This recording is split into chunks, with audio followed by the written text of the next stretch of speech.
of the loved ones who are suffering through this pandemic, those affected by COVID. And on behalf of the entire state and with the governor's guidance, we really, our hearts and prayers, thoughts and prayers go out with them. We have three priorities. The first is the health and safety of our fellow nutmeggers, the citizens of Connecticut, and our National Guard members. The second is we ensure that we're ready, mission ready when the governor calls. And the third is we are supporting our state and federal partners as part of Connecticut's home team. What you see here today, you'll see and you'll be able to tour later, is a federal medical station, 200 beds that we've surged, and Dr. Choi will explain later the specifics, but we have surge capacity to give some relief to the hospitals for those COVID patients. This is our main effort. Our main effort is to build medical surge capacity, again, to give hospitals flexibility. We, as you see on our board over here today, that's our current operating picture. Those are current operations today. There's about a dozen different operations, over 250 soldiers, airmen, militia members. The governor's foot and horse guard are also fully engaged in this operation. And like I said, our high water mark today is 250 soldiers, airmen, and militia members. And with that, I'm going to turn it over to Dr. Choi. Good afternoon, everyone. My name is Dr. Stephen Choi. I'm the Chief Quality Officer for Yale School of Medicine and Yale New Haven Health System. This is a very different time than just a few weeks ago when the governor and our team were reporting on the first reported case in Connecticut down at Bridgeport Hospital. As many of you know, COVID has descended upon the entire state of Connecticut. So what you see here is an incredible effort on behalf of our National Guard, Southern Connecticut State University, the governor and his office, to do what we need to do to prepare ourselves, our hospitals, and our residents for a potential surge that may overwhelm the hospital capacity. While we have enough capacity at most of our hospitals today, that may be very different in a couple weeks. We are predicting that the worst weeks are ahead of us in the upcoming month of April. So this field hospital allows us to transfer recovered COVID patients out of our hospital who can then recover here with the help of other healthcare workers in a space that will allow us to take care of close to 200 patients that no longer need acute hospital care. So patients who do require some oxygen, IV fluids, assistance with food, can come here, be placed safely away from other household members who may potentially get transmitted with COVID. Right now, we have over 3,000 patients and residents across the state of Connecticut who've been diagnosed. We're anticipating that that number will drastically increase over the next few weeks. So this field hospital is absolutely critical to our mission for taking care of all patients that come to our hospitals in the state. Thank you. Well, thank you, Dr. Choi. And my friend Jay Moran is the athletic director here, and he's proud that right now, where he used to play basketball, we'll be able to take care of over 200 folks recovering from the COVID infection. General Yvonne, I got to tell you, I've never been so impressed. Every time I see the Guard, I'm so impressed. General just told me that this is the same group that has spent 2 tours of duty in Afghanistan. And they got this set up in less than 5 hours. And some months down the road, they'll be doing another tour of duty fighting for America. I cannot thank each and every one of you enough, how much you get done in that period of time.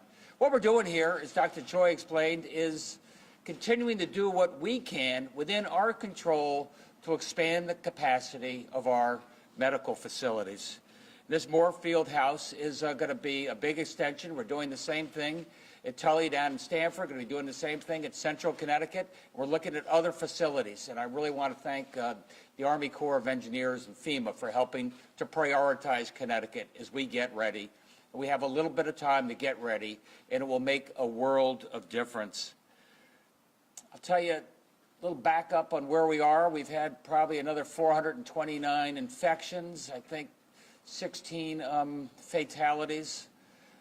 What that means is the trend continues pretty much along the lines of what we have been planning for. And in terms of capacity, in terms of people, I think our team is working well. I was on the phone for an hour with the Unified Command, which is all of our different commissioners and departments, private and public sector, and they're hanging tough. But it is getting tough and getting stretched, and just the number of infections within our core first responders. And this is not just nurses and doctors, but it's folks who work in the nursing homes. It's folks in corrections. We've had several now infections there. In our courthouses, we have to close down some courthouses. In our group homes for folks with disabilities, our homeless shelters. Fortunately, we do have some additional capacity in most of these places. You know, certainly in corrections, we're at the lowest level of folks incarcerated. We have wings that we can segregate people out and have them there quarantined on a safe basis. We have a number of nursing homes that have been opened up over the years, so we're going to make those more devoted for folks who are related to COVID as well. And that's how we're able to expand our capacity as we see fit. I'm not going to complain about the protective gear, because that's obviously the one thing that we don't control where we are most at risk. And don't believe anything you hear about TV where they say they got plenty of protective gear. I was just on the phone with all the governors. They're all desperate for making sure that our folks, our first responders, are, going into battle with the protective gear that they deserve. The gear was promised last week, and then they rescheduled for this week. And it's promised this week, and right now we have very good authority that will be here next week. And we need it, because we don't have the capacity to protect all the people we need to, which is not just nurses and doctors, but a lot of the front-line responders that I just mentioned to you. Testing, we're doing better. And our testing continues to ramp up. We have another major facility right here in the state of Connecticut. We're going to be able to announce very soon that they'll be able to do an additional 1,000 tests a day.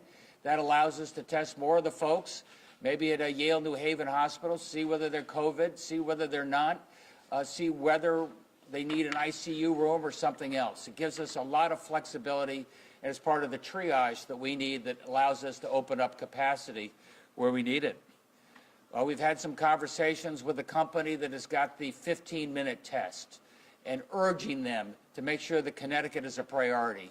And what a 15-minute test would mean in terms of that person who maybe has flu-like symptoms or may have COVID, give them confidence that we're getting them into the right unit.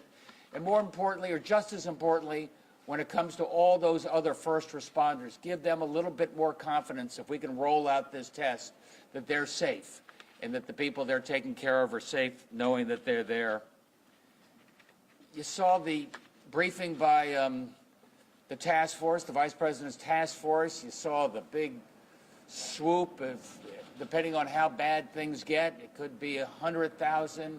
It could be a lot more than that. And the one thing that struck me as I looked at flattening the curve or how steep that curve could be, two things struck me.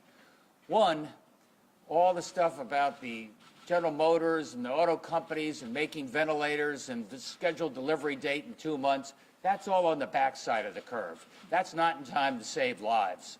So we're working everything we can to save lives right here and now.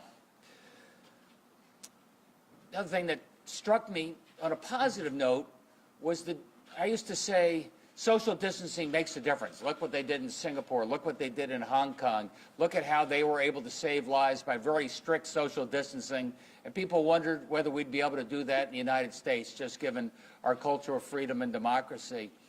But while sadly you see the rate of increase in New York City going up and the social distancing not having as much of an impact there, you see places like Washington State and Seattle, Washington, American democracy, where we are able to social distance if we take that very seriously. And you can definitely flatten the curve and make sure that the ventilators are here in time to save more lives. And that's what we got to emphasize every day. I just did another one of the executive orders This is what we just reminded people at grocery stores, that we're not going to allow more than 50% of capacity. So if your grocery store has maybe capacity stipulated for 100 or 150, you can't have more than 50 or 75 in there. We stipulate very carefully that no more than one family member should go in there to do the shopping. We're trying to get the line so you know what is 6 feet back when you're in the cashier's line. We're asking people, don't use cash, use credit card. And more importantly, if you can get things delivered, home delivered and the such, especially if you're a senior, we don't want you to go out shopping at all. Although, as you know, a number of our grocery stores have said at least they'll have special shopping hours, 7 to 8 in the morning, for just those over 60, those who are the most vulnerable. I've spent a lot of time telling you that almost all of the fatalities are related to people who are over 70 and over 80. But we have a tragic milestone in Connecticut. Probably the youngest person ever to die of COVID has died here in Connecticut. That baby was less than 7 weeks old. And it just is a reminder that nobody is safe with this virus. And for those young people who think maybe they're a little more invincible, think again. You're endangering yourself, you're endangering your family, and you're endangering everybody you come into contact with. We just got off a briefing with all the governors, and a little bit of common language. Real worry. Thanks for the CARE package, the $2.2 trillion package passed last week by Congress. They say it won't start rolling out till April 24th at the soonest. And April 24th, I just heard from a number of governors, means thousands of bankruptcies for small businesses between now and then. And governors are pleading to do anything they can to get that money out. And I know some of the money requires guidance, as they say, as they try and create what is the right package for paid family leave or sort of unemployment comp for the gig workers. Some of those are new programs, but a lot of these other programs, it's really important that they be able to accelerate that. And frankly, a lot of the states are really in a cash crunch right now. A lot of them have to go out for short-term borrowing. We're in a better position there. I might as well give you the good news as well as the bad news. And Connecticut is much stronger financially. And I feel good that thanks to Treasurer Wooden and Commissioner McCall, we have a strong cash position. I'm proud of the fact that we did not spend our rainy day fund. We've got $2.5 billion there. So we have enough cushion to help us weather the storm at least longer than most of our peers. And what that means in terms of hopefully a bridge until the federal programs come in. What we're able to do in terms of our bridge loan program, the Connecticut Bridge Loan Program, to help out our small businesses. You know, we talked yesterday about how others are stepping up, how the utilities are going to give companies a grace period, how the IT companies and the cable companies are giving a grace period, how as of yesterday, the banks, you saw the banks grouped in, and there's going to be a grace period of no foreclosures, grace period in terms of paying your mortgage, everything we got to do to give people a little more time going forward. And I hope there's somebody that might ask me about what we're going to do with insurance. Let me tell you what we're doing with insurance, the property casualty insurance and the health insurance. I'm really proud of these folks. They stepped up. I mean, this is a time of incredible stress, and they're offering a 60-day grace period, no payments necessary on your health insurance as well as your property and casualty. Stepped up first in the nation going forward. And I'm working closely with New York, and I think they're going to be right alongside of us doing this and hopefully setting an example. Look, we're in a health care crisis, and God bless those health insurance folks. Nobody's losing their health insurance because of this. If you have a COVID-related distress, you're not losing your health insurance. We're covering you for at least the next 2 months, thanks to the carriers. And then, as you know, the federal package and the loan guarantees cover all small business and individuals as well going forward. I'm really proud of what we've been able to do to ease the economic and financial pain. The healthcare anxiety is enough. We're doing everything we can to relieve the financial anxiety. And one last group I want to say thanks to is a group called 4CT. 4CT is made up of individuals who really care about our future, know the stress that people are under, have raised over $10 million in less than a week, $10 million. And we're working with our major not-for-profits to make sure that that money goes as a bridge before the federal money comes in, helps those that are most in distress. So I cannot be prouder of 4CT. Go to 4ct.org and do what you can to help. Because with everybody sticking together, this is how we get through this and are stronger for it. Thank you, everybody. Governor, how soon could it be before our state needs to make use of little hospitals like these? And do you anticipate having to create any more of them across the state? I anticipate we're going to need more of them across the strait. Josh Jabal and our FEMA team are scouting out other areas as we need. Look, right now, let's face it, Southern Connecticut is getting closer to capacity. And at some point, because we've got all of our hospitals working as one system, not individually, we're going to be able to offload some of their demand to facilities like this, opening up more space in Southern Connecticut for real ICU intensive situations. And frankly, in the next 4 weeks, it could be in reverse, where some of the folks from Northern Connecticut are going to find they have some excess capacity in Southern. Yesterday, we saw the numbers jump in Stamford and the day before that in Norwalk. Does the state logistics, are those dynamic to those numbers, or are you just sort of planning ahead with what you project? I think our modeling has been pretty close, and working with the hospital people, telling us what to expect, where you see that curve going. I think the social distancing is making a little bit of a difference. It's probably too early to say, but you heard Dr. Carter say a week ago that he thought maybe New Haven and Hartford would be accelerating faster, and people are taking this seriously. So I want to be closer to Seattle than New York City in terms of results. I have a question from John Craig, who is actually at home recovering from this, and wanted me to ask you, you've already stopped evictions for renters, but housing groups say that's only going to delay evictions, and landlords could still report late payments to credit bureaus. They want you to institute a rent freeze. Is that coming? Right now, let's deal with what I've got. There are no evictions, and we've got forbearance on all your mortgage payments. You can stay in your home. Your business can stay where it is. You can be safe in terms of knowing that, at least for the next 2 to 3 months. As I told you, the federal government is stepping in and filling the gap for up to another year thereafter. So I think that's a good start, but we are working with the landlords very carefully to make sure that they treat people with respect during this time of need. Governor, see the beds, but do you have enough people to staff them? You have medics, are you going to call them? Yeah. Can you do that when you have facilities all over the state? I can start, but maybe Dr. Troy or Josh would like to speak to that. We have now well over 3,000 folks who have come in out of retirement, come in with different health care skills, ready to step in. A lot of them will be able to help manage right here. You know, Josh will point out we got to check everybody's credentials. We got to see where they are in the licensure, get them up to speed. But I've been really impressed with the quality of the people volunteering. Yeah, I just add, each of these surge hospitals that we're setting up, or these COVID step-down units, have to operate under the license of one of our existing hospitals. So in this case, we express great appreciation to Yale New Haven Health System for sponsoring this facility.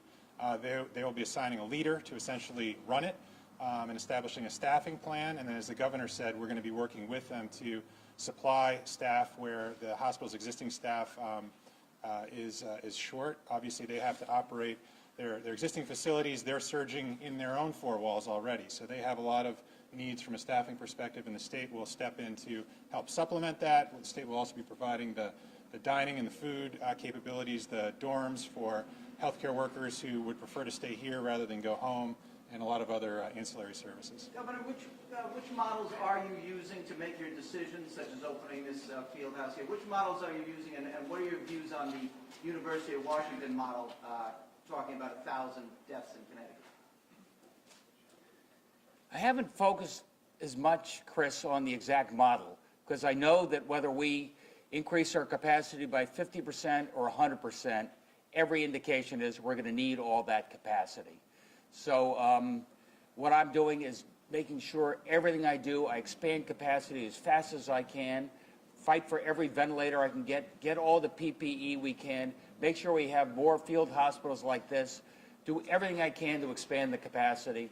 We'll still need more based on every model that I've seen. How is that battle going? How is the battle for PPE and the ventilators? The national stockpile's been depleted. The president said you're on your own.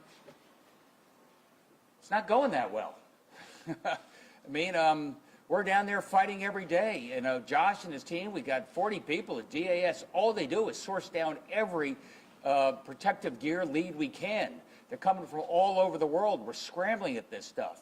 And we got it on the tarmac. Then it's rerouted. We have it ready for delivery, and then it's put off for another week. And it's a bit of a mess out there, Christine. And you're playing with people's lives. These are life and death decisions. You know, that said, I can guarantee you we're leaving no stone unturned. If it's money in advance, we're making sure that we're able to do this. We're vetting this as best we can, but not going to deny ourselves the opportunity to get people the protective gear that they deserve. Can you tell us about this 7-week-old? Did the 7-week-old get this from his or her parents, or what kind You know of that, Josh? details can you tell us on that? The only details we know about the 7-week-old is that they came to the hospital unresponsive and passed away, and were tested post-mortem and tested positive. That's really all we know at this point. What town was that? Hartford area? It's in Hartford County. Josh, any numbers about recoveries as far as people who've been released from the hospital? We hear a lot about people who've been admitted, but how about those who've recovered? We don't have the recovery data yet, but we're working on that. Are you seeing Connecticut's rate of hospitalization or rate of mortality the same as the rest of the country, or are there any patterns of difference here? What we've seen in the data so far is pretty consistent with what we've seen in other parts of the country and around the world. It's a virus that is particularly harsh on the elderly. We've seen that in the data since the early days, both in terms of hospitalizations and mortality. Beyond that, you know, no real outliers from a Connecticut perspective at this point. Governor, on the communication between the Department of Health and funeral homes, the potential directors that will be taking on these deceased bodies, the communication with them about how they proceed with the disease from COVID-19, and any sort of communication from them on taking on a potential number of bodies that they may not regularly be used to taking on. Okay, I'm going to have to get back to you on that. I'm not familiar with those specifics. Governor, with regard to the grocery stores, or any stores for that matter, half capacity, how can you fulfill that directive? Have you told the managers, store owners, you've got to essentially stand with a clicker by the doors? I think people are doing really well. People are taking this thing seriously. Look, we've had the municipal police, we've had the state police, we've gone, we checked, we looked at places where there are apparently going to be crowds, we worried about that, and we found that in almost all cases, people are taking these social dictates pretty seriously. And frankly, the customers are taking it seriously as well. You go to a lot of the big box stores, though, and they're jammed with, you know, people two side by side going up and down aisles. What you do is tell me where we ought to send people. We're going to get some folks there to look at those very same box stores. We're not going to let that happen. Governor, back to the modeling. In other words, obviously you're preparing for the worst, but what assumptions are you operating under? In other words, what is the maximum number of hospital beds that you need? Obviously, you wouldn't be opening this up if you didn't need extra. So what are the assumptions that you're operating under? As the governor said, we're operating on the assumption that we need more than we have now. We don't have a fixed number that we're targeting in total because the dynamics are very fluid. So we're looking at a lot of different models, as the governor mentioned. And as the governor has been saying for over a month now, essentially planning for worst case scenarios. So as the general said as well, we have a list of additional sites we're going to be looking to open up. And if we don't end up needing everything that we stand up, then we can all high five at the end of this. But right now we think we're going to need significantly more than we have right now. Governor, I have a question on homeless. In New Haven, they're trying to put together a center for homeless people who were hospitalized and now are out, still need some care. Could they essentially come here? That's the same situation, isn't it, for any patient? What I do know is we've negotiated with a number of hotels right now. And we're going to be able to take a lot of our homeless into those hotels that are in a separate quarantine area. So I think that's probably our priority right now. Well, New Haven said they need 300 beds for the rest of to empty all the shelters in Haven, they need 300 beds. And they would like the state to actually cover that cost. Have you come to any agreement on that? Our first priority is to make sure that anybody who's homeless and is tested positive or came into contact with people who are tested positive can be quarantined in a separate area. And those are the beds that we've contracted for right now, so that by the end of today or first thing tomorrow, they're all going to be a separate quarantined area. Right, but a homeless person who goes in, has COVID, and then is released from the hospital, essentially the same as people here to recover, they would just be part of that group, correct? I mean, they would be part of those patients. I mean, they're homeless, but that shouldn't make a difference. Well, I think that probably makes good sense to me, Margaret. Let me think about that. What we are trying to do is make sure any of these congested facilities, like I said, be it for the homeless, be it group homes, even, some of our correctional facilities, make sure we have enough capacity there so people can be separated out and quarantined as needed. And the homeless are in that category. Okay, just so I understand that this facility is for people who have COVID, who are out of the hospital, but still need some care. That's my understanding, yes. Governor, could I ask you, are you able to give us an update on the nursing home shuffling going on? I think I can. I mean, we have a number of our nursing homes where people have tested positive. Most of these nursing homes, as you know, we were planning to close some nursing homes in our last budget. At this point, that means there's a lot of extra capacity there. There are separate wings where we can put people. There are empty nursing homes where we can put people. So a little like Mary's question for the elders, at least we can get them in a separate quarantine area. We can trace back and make sure everybody they were in contact with is separately quarantined as well. We have that capacity. Is there negative airflow rooms at these nursing homes? I believe there is, yes. Governor, just want to clarify on this big announcement for insurance. A lot of people breathing a sigh of relief right now. Will these health insurance companies be broadcasting this and advertising this to their customers? Any clarification on what this means?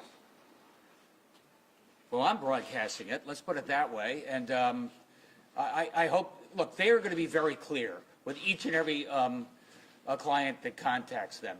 They're going to, the client knows that what I've said, they're going to make sure that they are clear about what that is. And we have an insurance commissioner that people can always appeal to. But I'm not worried about that. I got to tell you, the health insurance guys, as well as the property and casualty, have stood up. They've done the right thing. And I just think that gives people a little peace of mind at a time where we could use a little peace of mind. Thank you, everybody. Is there anything to prevent them from doing balloon payments when everything is said and done from the banks and then the insurance companies? No. But it's okay.